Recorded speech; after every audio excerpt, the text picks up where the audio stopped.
guys in the dark.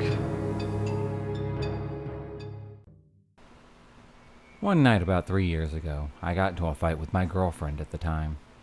In my rage, I had stormed out of the house, got in my truck, and I just drove. I hopped onto the interstate and drove. About an hour later, I was in Nashville. I was still pissed off, so I decided to just keep on driving. I made it my goal to reach Kentucky and turn around. I had never been to Kentucky before. It seemed like a good idea at the time. I reached Kentucky around 2:30 in the morning, having left my hometown a little after 12:30. I grabbed a Coke and a biscuit from the first McDonald's and headed back to Alabama. As I am heading back, I realize that I'm running low on gas right as I get to Nashville. So I decide to pull off Interstate 65, go down the off-ramp, and hit a light. I make a left, and then another light. Here's where things got really weird. As I pull up to this light, I notice something very strange. The only car on the road is stopped at the green light to the right. Pretty weird, I thought, but hey, it's after 3 at this point. This person could be really tired. Once I reach the red light, however, the car rolls forward through the light and under the overpass for the interstate. Then I see their brake lights up, and their headlights go out. They stopped right under the overpass, and my heart starts to race. I was sitting in the turn lane waiting for the light. The gas station was right past the overpass, and they were waiting for me. I was starting to freak out. I watched my light turn green, then back to red. I was waiting to see if they would even move, but they didn't. Finally, the light switched to green once again. I flicked on my high beams, and I crept through the intersection. I was trying to make out their faces, but I couldn't. Then, lo and behold, as soon as I had passed them, their headlights turned on, and they started moving once again. At this point, I am scared shitless, staring at the headlights in my rear view instead of the road. As I make it the couple hundred feet to the gas station. Thankfully, when I pull into the gas station, the first thing I notice is the cop car parked out front. So I park at the pump, and as I'm getting out, I watch the car pull into the station and park. I start pumping, and as I'm doing so, I watch the man exit the vehicle and start to walk inside. The whole time, from the second his head pops out of the car to when he makes it inside, the store that he is staring at me, smiling like a shell-shocked soldier, shaking his head left to right. He walks into the store and gets in line right behind the cop. Now, maybe I've watched too many movies, but the whole time he is standing there, I thought he was going to kill the cop.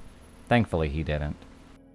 Once I had enough gas to get home, I stopped pumping. I jumped into my car and double-checked my phone for directions back to the interstate. As I was leaving the gas station, though, I had noticed the man leave his place in line and run out of the store. That's when I had panicked. I hit the gas, ran the red lights at the overpass, ran another red light, and got back onto the interstate. I then went about 85 to 90 miles per hour the whole way home, constantly checking my rear view. Still, this is one of the creepiest things to happen to me. And to reiterate what the detective had told me during the incoming freshman at orientation, nothing good ever happens after 2 o'clock in the morning. When I was younger, me and my family had went on a road trip to Wyoming to go see Yellowstone National Park. It was a beautiful place, and if you haven't seen it yet, I would recommend you going. Anyways, so from our home in California, it was about a 17-hour drive in our Yukon, the largest, most comfortable road trip SUV that I can ever imagine. It took us several days worth of on and off driving just to get there, and during the nights we would try to find a little motel to rest at. Well, that would be normally. One of those nights, due to us being behind schedule, my dad had attempted to drive through the night to get us there even sooner.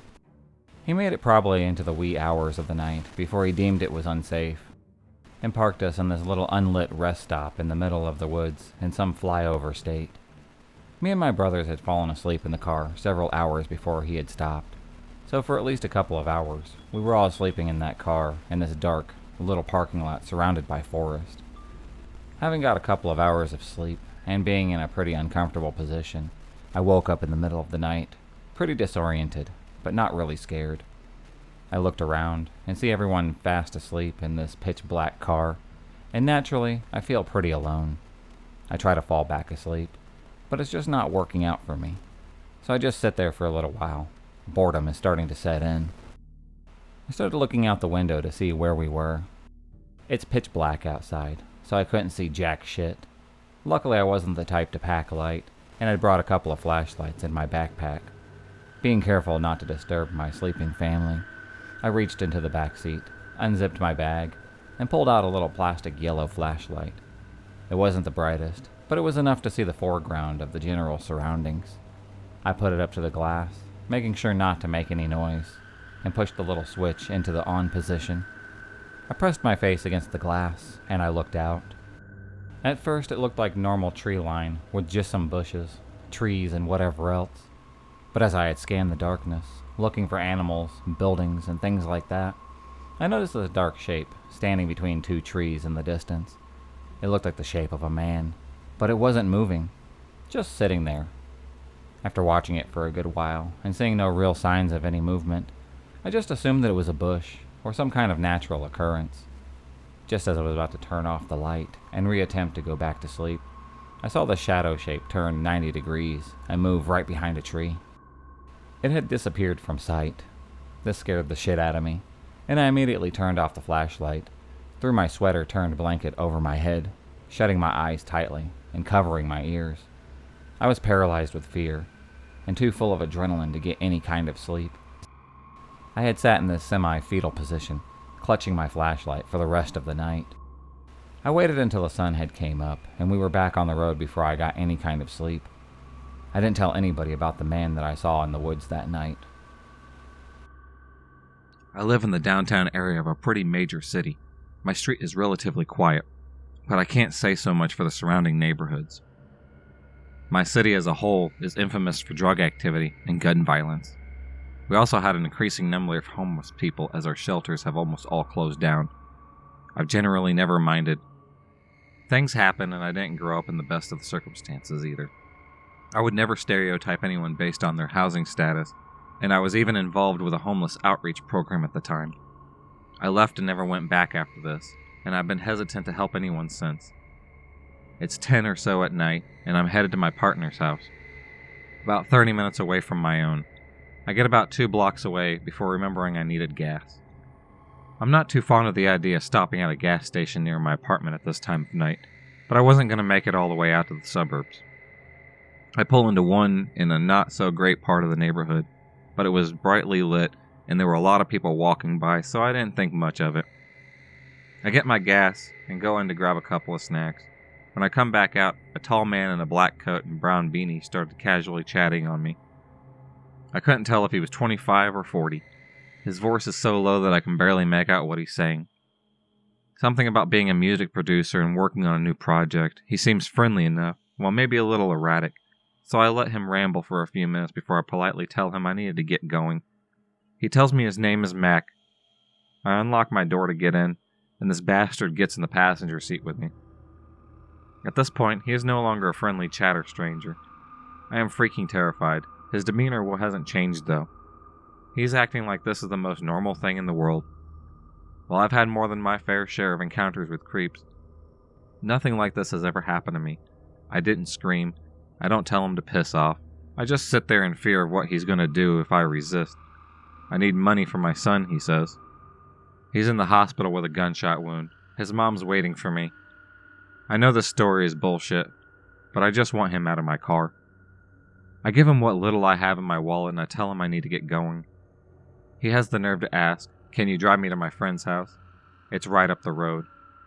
What? Isn't he supposed to be going to the hospital for his son? I try to decline as politely as possible. I tell him my boyfriend is waiting for me, and this opens the floodgates to a bunch of personal questions about my personal life, what my boyfriend and I are going to do when I get there, and extremely gross unsolicited comments about my body. I have tried to block out this exact words, but it was incredibly gross, and I'm sure that this is the end. I'm trapped in my own car, the gas station parking lot is empty. I can't call the police, and even if I could, it would be a bad idea. I wish I could tell you I had a genius idea that helped me get myself out of this, but I didn't. I'm panicked and frozen, and finally I agree to take him where he supposedly wants to go. He has me drive around his neighborhood, winding through the dark streets, with a lot of seemingly abandoned houses for what seems like forever. He finally had me stop in a parking lot of a beauty salon where his friend supposedly works and is going to get a ride with her to the hospital. The parking lot is on a busy street and brightly lit. If he's going to kill me, he picked a terrible place to do it. He was all over the place and talked rapidly. Little details of his story keep changing constantly, and he is clearly high as a kite, probably mentally unstable as well. All the while, he continues to act like we are longtime friends, and nothing about this was terrifying. He keeps telling me he would give me anything to trade places with my boyfriend. Ugh, gross. I keep gently reminding him I need to be leaving, and he keeps telling me to stay because his friend will give me money to pay me back for helping his son out. I wonder why she wouldn't have just given him the money directly, if that was the case. I ask him what's taking his friend so long. He says he doesn't know. Can he use my phone to call her? I want to say no. Maybe this was all an elaborate ploy to steal my phone and take off. I'm still thinking he would be a killer, though, so I reluctantly hand my phone over. He's taking a long time to dial while I was looking away, and then, oh Jesus, all of a sudden, he's looking up porn and jacking off right in front of me. I wish I had a way to prove this because I know it sounds ridiculous, but it's true, and the image is burned into my mind. Should have seen that one coming. I guess at this point, I lose my cool and tell him to get the hell out. I'm done. He starts, crying, wailing, about how I'm just so hot and he hated thinking about me with another man, and I just turned him on so much. I'm just staring at him like, okay? Too bad, but you need to go now. He straightens up with a big smile on his face and says, I'm just messing with you. I'm not a pussy, so I wouldn't cry like that. Are you sure you don't want to take me to a completely different location? Yes, I am sure, I told him. My boyfriend was probably worried about me, as an hour had gone by at this point. Somehow that got his attention, and he got out and left. I drove to my partner's house, shaking. He and I had just started dating at this point, and I didn't want him to think I was stupid or something, so I just nonchalantly told him I was dealing with a creep at the gas station, and it took me a little while. Much later, I told him the real story, and he was appropriately horrified. I wish I could say it stopped there, but I started getting calls from all kinds of local numbers for the next couple of weeks. Only one voicemail was left, and it was a lot of breathing and very faint words I couldn't make out. I'm creeped out, but I try to dismiss it as a paranoia. One time I actually answered, Hey, it's Mac. I have your number. I feel like I need to throw up. I don't need it. I say, leave me alone. I hang up as he starts rambling about how beautiful I am and how he wants to see me again. I block every strange number that's been calling me, and the calls stop. I can't imagine how he got my number. My only thought is that when he opened my phone to call his friend, he looked at my contacts where my own number is displayed at the top. You may wonder why I never called the police. My city is extremely well known for its police using excessive force, especially in the downtown area. People are regularly killed by police here, and I've personally witnessed people be beaten up by the cops for quite minor infractions. I do not intend to make any kind of political statement or express my opinions here, but I genuinely felt I would have been putting myself in further danger by calling the police, even after this was all over. Best case scenario, nothing would have been done, and I would have been chewed out by the cops for being stupid enough to let this man into my car. Worst case, they shoot him, and I have to live with this forever. I've regretted that since, though, because a friend of mine later had an encounter with him, as well as the complete opposite side of the city, and gave her the same story about his son in the hospital. She ended up driving him around aimlessly for an hour before screaming at him to get the hell out. So Mac, you're welcome, but let's never meet ever again. I was on a road trip with another girl. It was around 10 o'clock when we realized that we needed to stop for gas and start looking for a place to stay the night. I'm careful and look for a safe place to stop for gas. Finally, I found what looked like a really good place. It was a brightly lit gas station, clean, and looked pretty busy with a bunch of cars. Just one open pump right in the middle. I get out of my car to go fill the gas tank. As I'm unscrewing the gas cap, I hear someone shout. There so happens to be a guy with a gun and a group of people. Looking around, I realize that the other cars are all empty. This was a trap set for whoever pulled into the center pump. He yells for me to get on the ground and for my friends to get out of the car. He continues shouting about how they're going to shoot us or fuck us until we can't walk, and other threats if we don't get on the ground right now. My friend happens to be frozen in panic inside of the car. I stick the gas cap in my pocket and tell the guy with the gun to let me talk to her. He lets me get into the car to go talk her into getting out. Instead, I start the car, throw it into reverse, and I nearly run over one of his accomplices leaving the gas station. The look on his face as we sped out of there was absolutely priceless. He looked so shocked and so dumb. We finally got gas about 30 miles down the road when we were running on fumes, but decided not to stop again until we had reached our destination. If you enjoyed this video, please subscribe, like, and hit the bell for notifications on future videos and become a stalker of the night. And I'll see you next time.